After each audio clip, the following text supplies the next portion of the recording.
First, I want to just start with our good friend Chris Snow had a medical emergency yesterday, and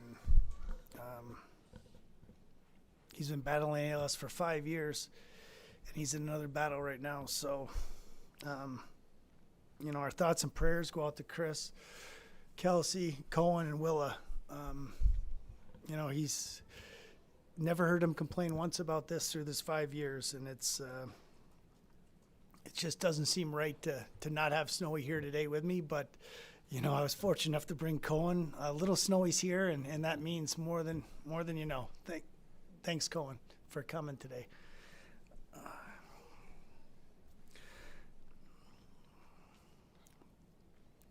And the reason we're here, it's with great pleasure to announce a 2-year contract extension for Mikael Backlund.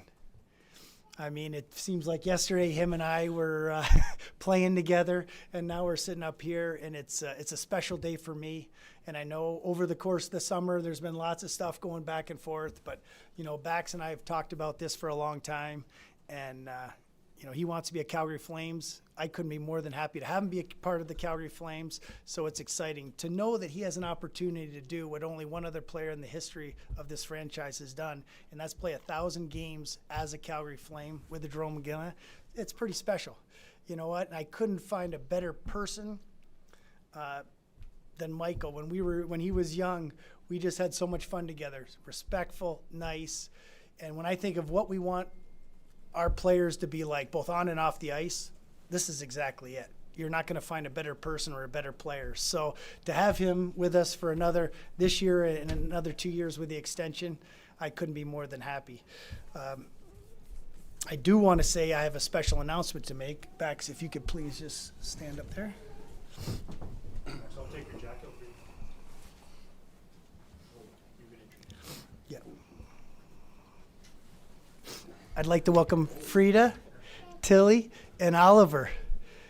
And with this, I'd like to congratulate Bax on being announced the 21st captain of the Calgary Flames. Awesome.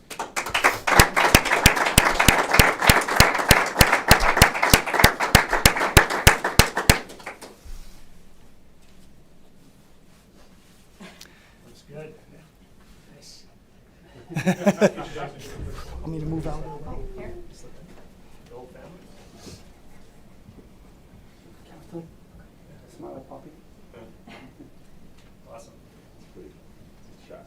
Thank you, Frida, Oliver, and Tilly. Max will ask you to come and see a sign. Take your seat.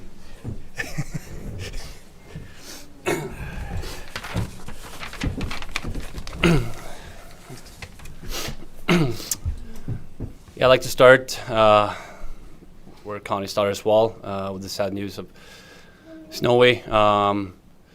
It's been a big part of my career here in Calgary, and he's a fighter, and he's at the hospital fighting right now. So our thoughts and prayers are with him and his family.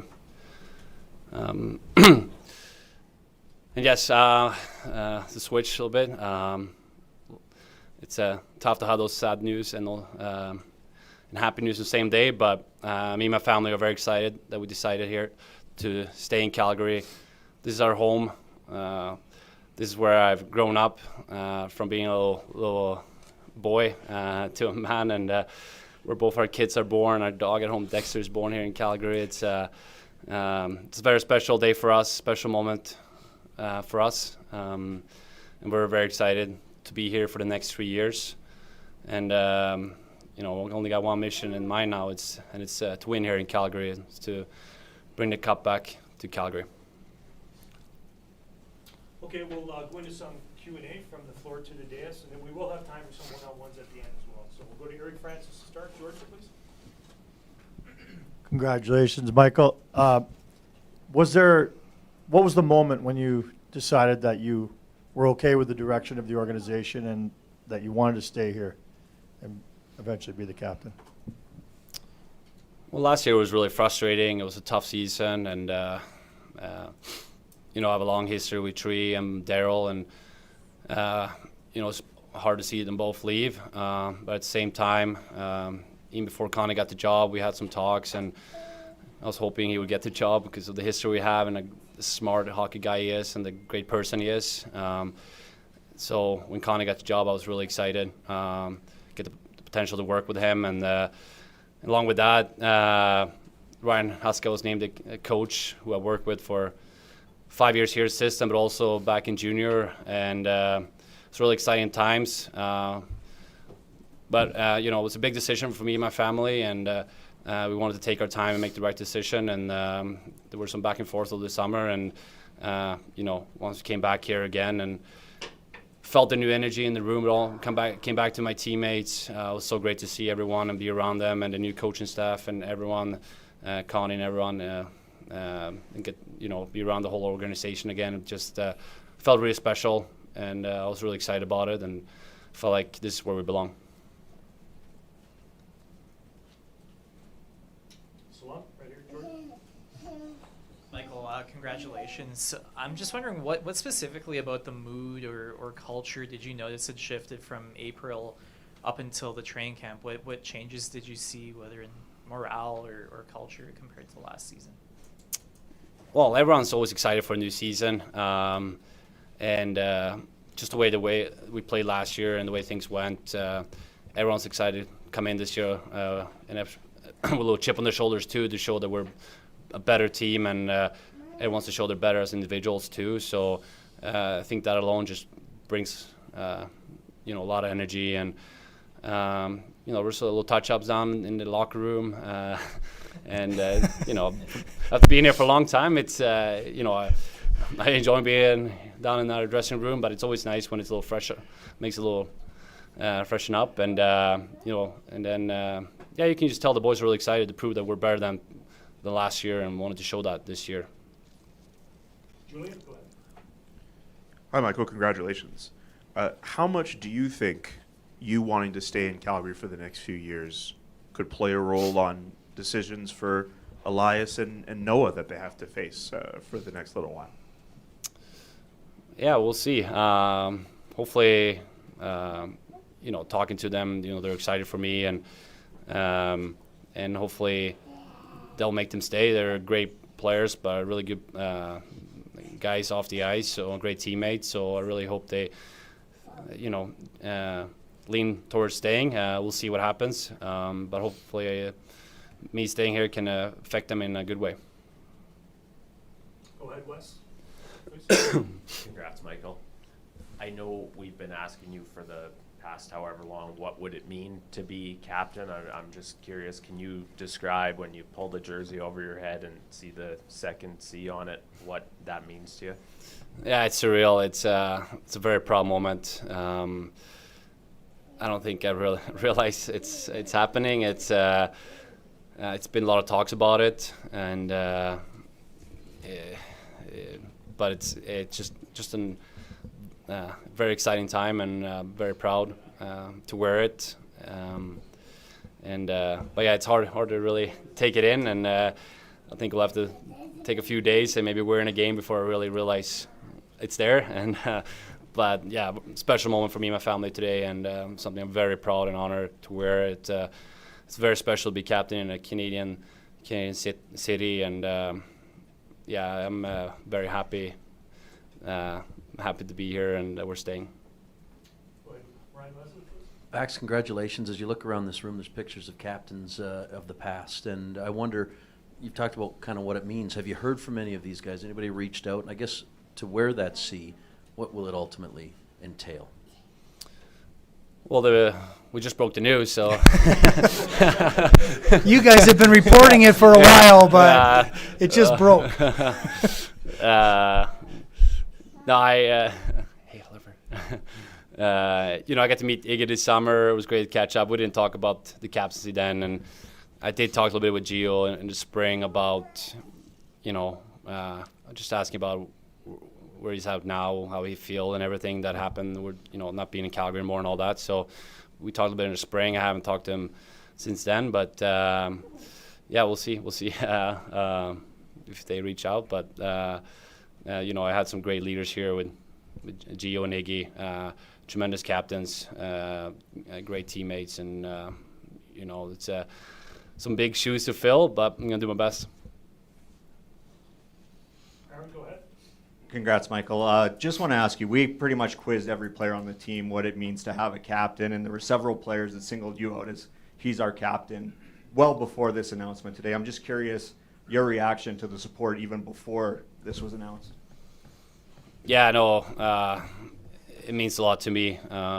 Even last year, guys coming up to me and saying I'm the captain of the team. It meant a lot to me. And in the spring and the summer, some guys reached out and, said that I was, they wanted me to stay and that I was the team's captain. It meant so much to me to hear that from my teammates. To hear from your teammates is so special.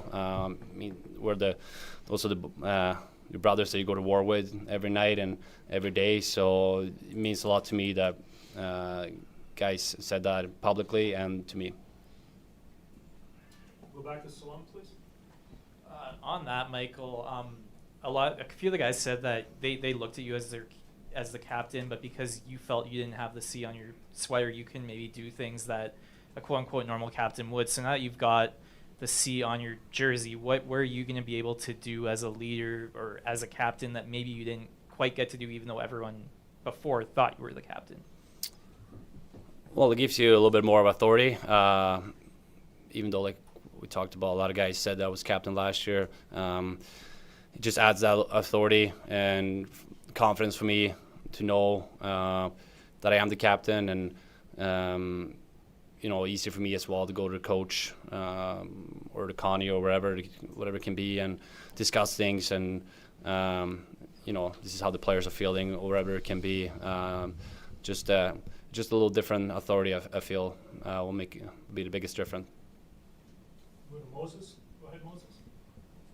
Michael, congratulations. Just a two-part question. I have another one for Craig, but for you, Michael, you've had two captains you mentioned that you've learned so much from.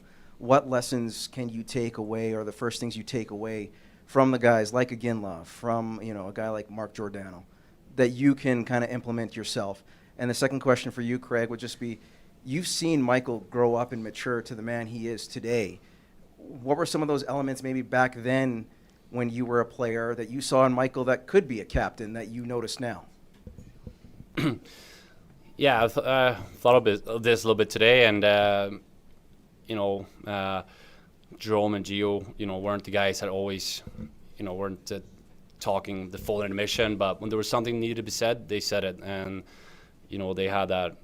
Everyone respected them so much, and when they talked, everyone was listening and were quiet. So that's something I'm gonna try and gain here with my teammates, and I'm the same way. I don't always talk all our admission, but when there's something to be said, I try to say it, and so yeah, that's something I learned from them, and they both laid it all on the ice, sacrificed their bodies, played hard every night, and that's something as well that I'm gonna try and do my best, just like they did.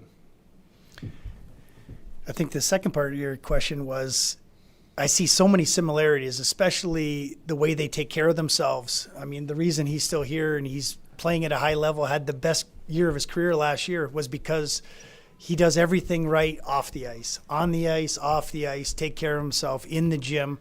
I mean, Jerome did win all the fitness testing, and then Gio won all. You came in second, so not that bad. But you know what? That is it.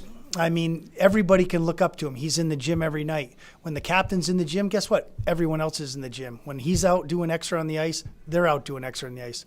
And I do think, we talked about, when I talked to the players even before, he's having hard conversations with players. He's challenging players. That's not always easy. I mean, nobody wants to, your friends, you don't want to have those hard conversations, but I did hear Bax was having them.